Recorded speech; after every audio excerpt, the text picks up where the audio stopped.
कभी कभी क्या होता है, दूसरों के डिसीजन मेकिंग प्रोसेस को अगर आप सही से समझे तो फिर हो सकता है उनके डिसीजन मेकिंग का जो तरीका है, प्रोसेस है, उसमें कहीं ना कहीं आपका भी जवाब छुपा हुआ हो सकता है।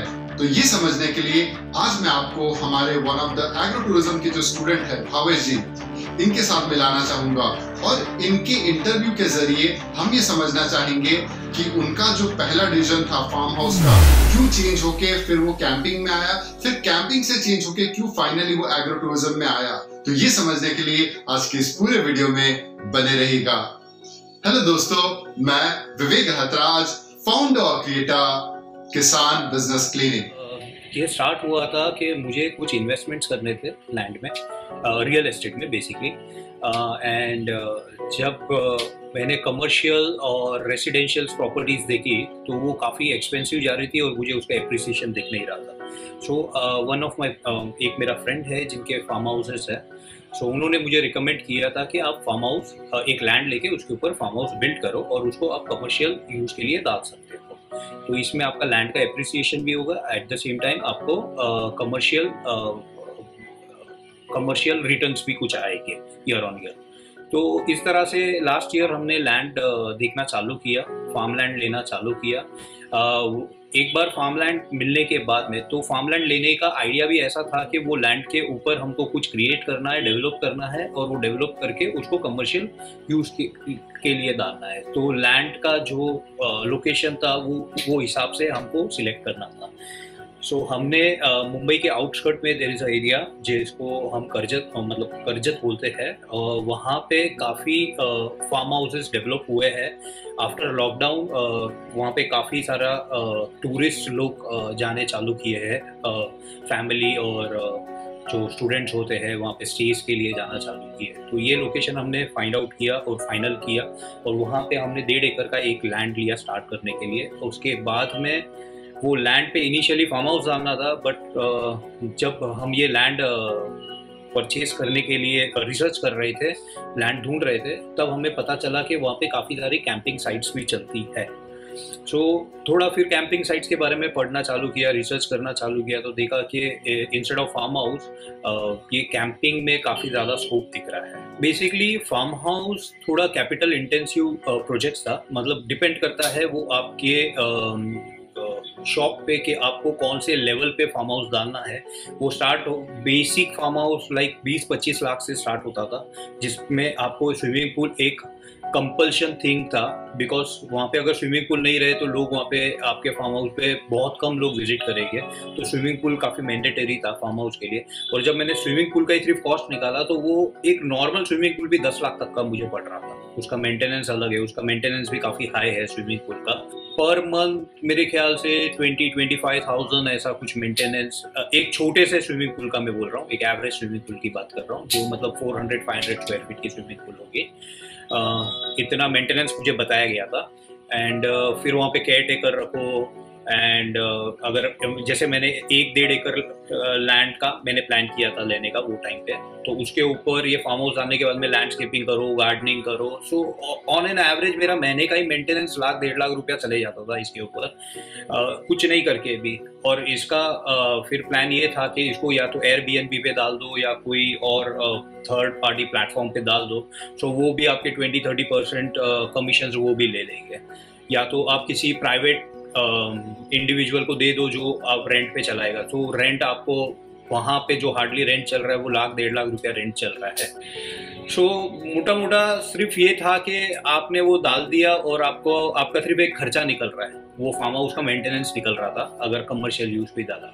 फार्म हाउस का कॉन्सेप्ट ही ये था कि बस आपका फार्म हाउस चले और मेंटेन रहे, उसमें आप बिजनेस प्रोस्पेक्ट से मुझे कुछ दिख नहीं रहा था। मतलब एक था कि फार्म हाउस, क्योंकि फार्म हाउस बनाने के बाद में हम हार्डली वो फार्म हाउस पे रहने के लिए जाएंगे, लाइक साल में 2 बार, 10 बार, 15 बार चले गए पूरे साल में, मतलब महीने में 1 या 2 बार चले गए, क्योंकि बॉम्बे से वहाँ पे जाना it's a challenge. I mean 1.5 घंटे का ही है जर्नी, बट हम काम वाम छोड़ के एवरी वीकेंड वहाँ पे जा नहीं सकते, यहाँ पे भी दूसरे काम होते हैं। तो एक उसको बिजनेस करके नहीं देख सकता था। वो फार्म हाउस जो भी लोग वहाँ पे डाल रहे हैं और काम कर रहे हैं, उन लोग एज सच बिजनेस जैसे बिजनेस नहीं कर रहे हैं। इट्स जस्ट के फार्म हाउस डाला है कि वो उनका मेंटेन रहे, इसके लिए उनको कमर्शियल यूज के लिए डालते हैं।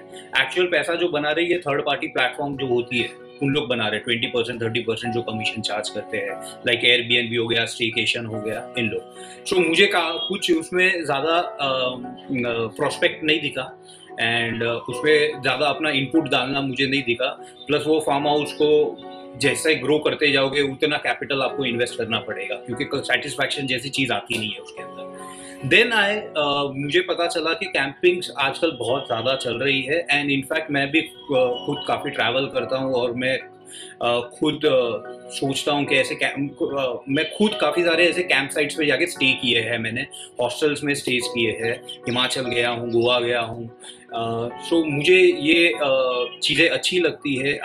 मैं काफ़ी स्ट्रेंजर लोगों से मिलता हूँ, लाइक माइंडेड लोगों से मिलता हूँ, बात करते, शेयर करते, उनकी चीज़ें पता चलती है, हमारी चीज़ें शेयर करते, तो बहुत सारी नई चीज़ें पता चलती है। तो ये कॉन्सेप्ट मुझे काफ़ी अच्छा लगता है। सो मैंने सोचा व्हाई नॉट हम कैंपिंग चालू करें। तो जब कैंपिंग पे रिसर्च करना मैंने चालू किया तो लोगों ने ग्राउंड टेंट से चालू किया। एक लैंड लिया और उसके ऊपर ग्राउंड टेंट डाला, एक रेस्टोरेंट डाला और अंदर कुछ एक्टिविटीज़ रखी, लाइक लाइव म्यूजिक और डीजे और ये सब रखा। और फिर अंदर यंगस्टर्स लोग आते हैं जो 20 साल 22 साल 25 साल के लोग होते हैं, 30 साल मैक्सिमम, 20 to 30 ये टारगेट ऑडियंस होते हैं जो आते हैं मैक्सिमम।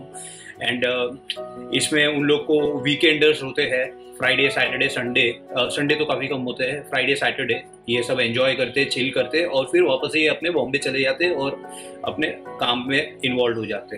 बट मुझे यहाँ पे कुछ वैल्यू एडिशन नहीं दिखी कि हम सिर्फ लोगों को एंजॉयमेंट करने के लिए वहाँ बुला रहे जो ऑलरेडी बॉम्बे में कर रहे हैं उन लोग या पूना में कर रहे हैं, तो वो छोड़ के उन लोग नेचर के अंदर आके वही डीजे वही फूड कॉन्टिनेंटल फूड खा रहे। तो मुझे कुछ वैल्यू एडिशन लगा नहीं यहाँ पे। सो आई थॉट कि इसको स्किप करके मैं और एक स्टेप थोड़ा सा मैं आगे चले जाता हूँ, बिकॉज मैं थोड़ा नेचर लवर भी हूँ, मुझे वो नेचर को डैमेज नहीं करना है ये क्राउड को बुला के।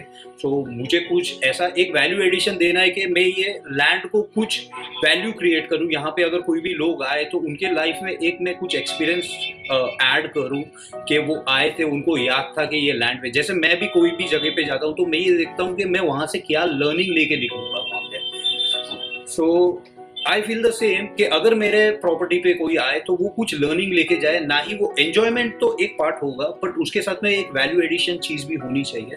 सो I came to know about agro tourism thing. और एग्रो टूरिज्म में ये भी पता चला कि गवर्नमेंट भी काफ़ी बूस्ट कर रही है, फार्मर्स को भी काफ़ी बूस्ट करती है। अगर कोई फार्मर नॉन फार्मर भी ये चीज़ लेके आता है तो उसको भी काफ़ी बूस्ट कर रही है एग्रो टूरिज्म को। तो फिर मैंने इस पे पढ़ना चालू किया और समझना चालू किया, लोगों से बात करना चालू किया।